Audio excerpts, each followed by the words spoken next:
একবার নবী সুলাইমান একটি বাগানের মধ্য দিয়ে যাচ্ছিলেন যখন একটি পিঁপড়ে তাকে সালাম জানালো।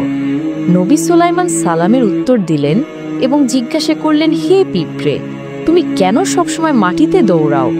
পিঁপড়ে জবাব দিল, জীবন হলো কঠোর পরিশ্রমের নাম, যে থামবে তাকে পিছনে ফেলে রাখা হবে।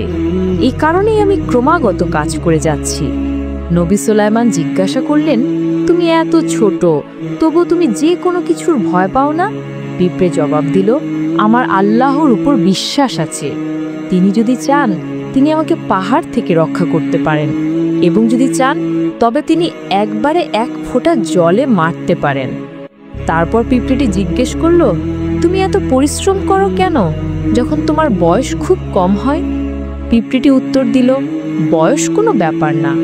যখন তুমি কঠোর পরিশ্রম করো এবং সৎকর্ম করো, তখন বয়স কোনো ব্যাপার না।